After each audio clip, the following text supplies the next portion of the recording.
Imagine for a moment that you have discovered a crack in the simulation. You found a loophole in the laws of physics that allows you to walk through the world unseen. You aren't a ghost, and you haven't stolen a Romulan cloaking device. No, you've discovered something much more accessible. You've discovered that the secret to total invisibility is sitting right there in your refrigerator, right next to the leftovers and the baking soda.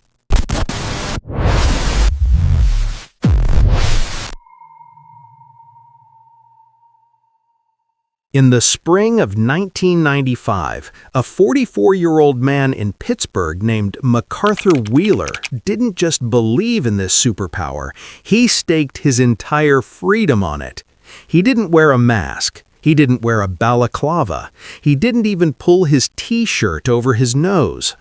On April 19, 1995, McArthur Wheeler walked into two different banks, pointed a gun at terrified tellers, and walked out with bags of cash, all while wearing nothing on his face but a thick, sticky coating of lemon juice.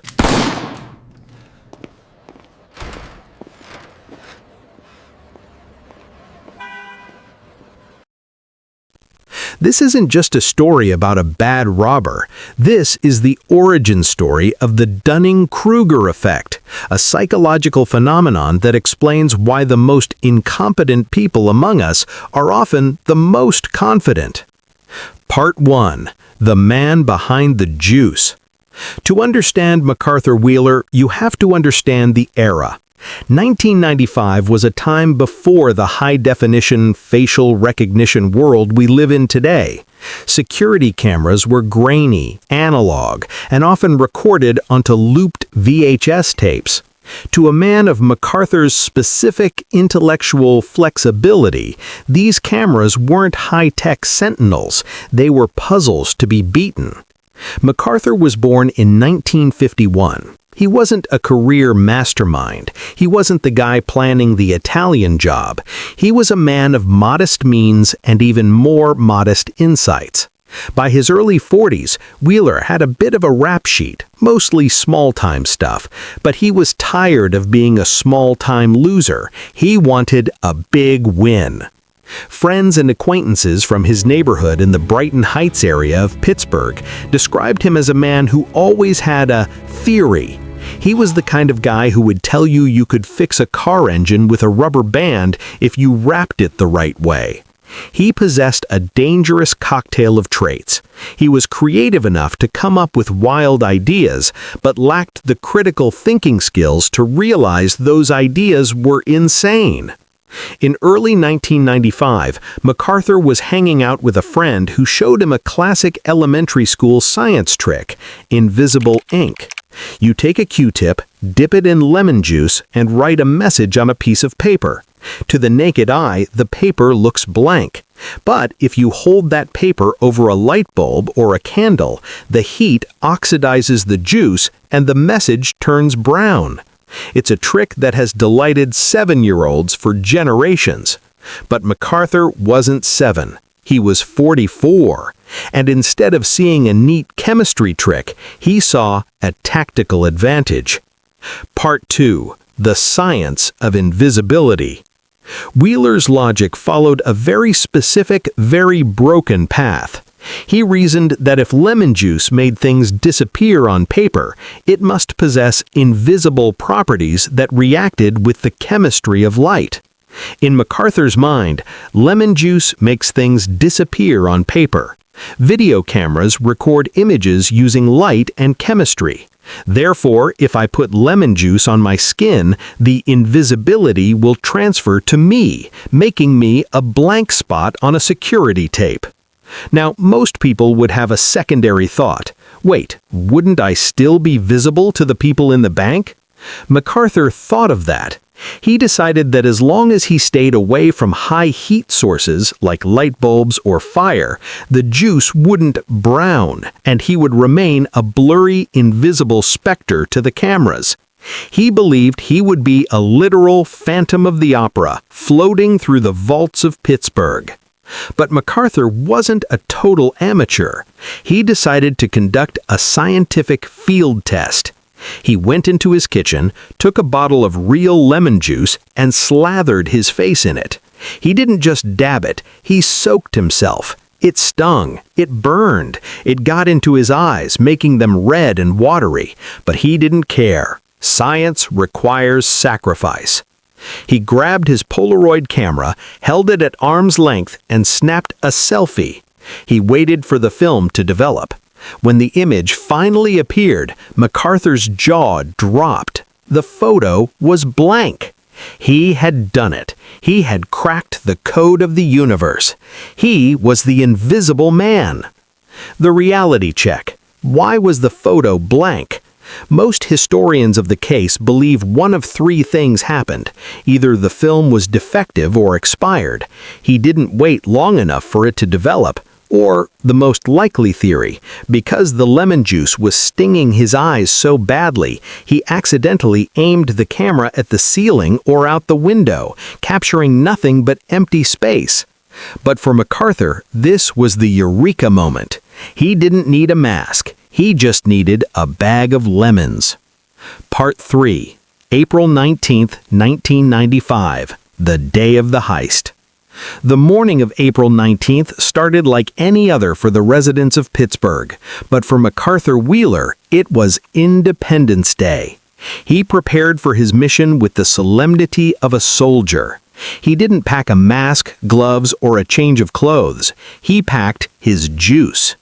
He drove to the Fidelity Savings Bank in Brighton Heights. Before stepping out of the car, he applied his cloaking device. He poured lemon juice into his palms and rubbed it vigorously over his forehead, cheeks, chin, and nose. His face was shiny, sticky, and smelled like a citrus-scented cleaning product. His eyes were streaming tears from the acidity, but he didn't mind. Ghosts don't need perfect vision, right? He walked into the bank. To the tellers and customers, he was a middle-aged man with a gun who looked like he was having a severe allergic reaction to a fruit salad. He pointed the weapon and demanded the cash. Here is the most fascinating part of the heist. Because McArthur convinced himself he was invisible, he didn't skulk, he didn't hide, he didn't turn away from the cameras. In fact, he looked directly into them. He smiled, he posed. He was the star of a one-man show that he thought nobody could see. He was so confident that he decided one bank wasn't enough. He drove down the street and went to the Mellon Bank and did it again. He walked out of both banks with a decent chunk of change, hopped in his car, and drove home. He wasn't worried about the sirens. He wasn't worried about the wanted posters.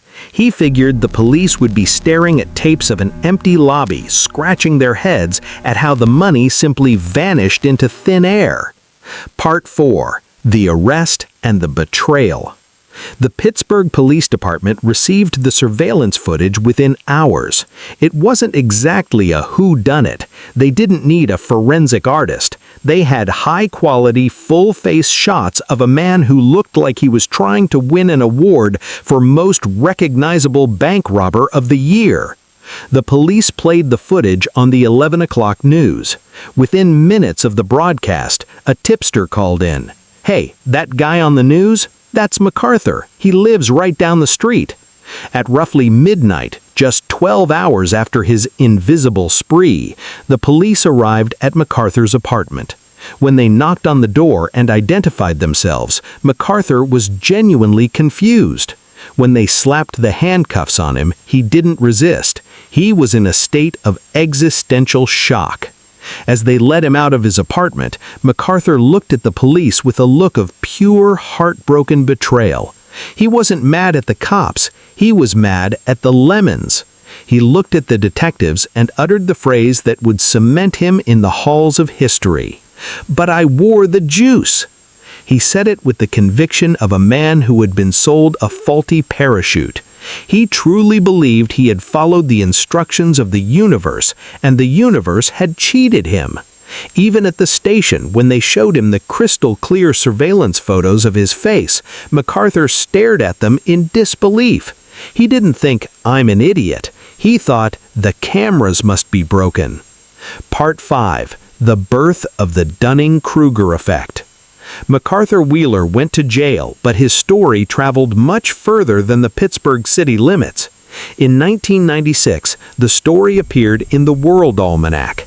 A psychological social scientist at Cornell University named David Dunning happened to read it. He sat in his office, stunned.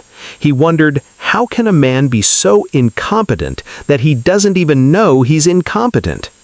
Dunning realized McArthur's problem wasn't just a lack of intelligence, it was a lack of metacognition, the ability to think about your own thinking.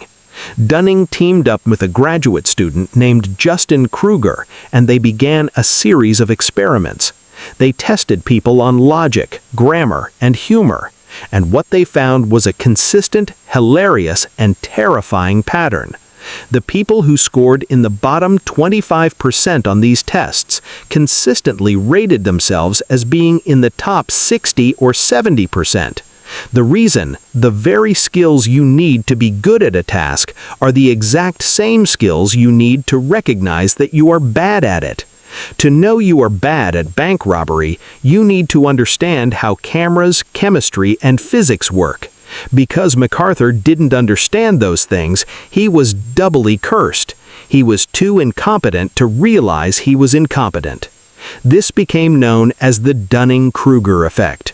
Today, it is used to explain everything from bad American Idol auditions to politicians who speak with absolute authority.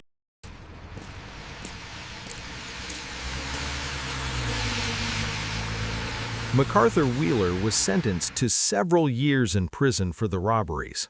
During his trial, his lawyers actually tried to argue a diminished capacity defense, essentially saying he was too intellectually challenged to form the intent to commit a crime properly. The judge, however, decided that being the world's dumbest criminal wasn't a get-out-of-jail-free card. While in prison, McArthur became a bit of a celebrity among the inmates, but he reportedly never quite let go of his theories. He wasn't a man who learned from his mistakes, he was a man who lived in a world of alternative facts before the term even existed. Thank you for watching. Please remember to subscribe to the channel and like the video. Until next time, peace out.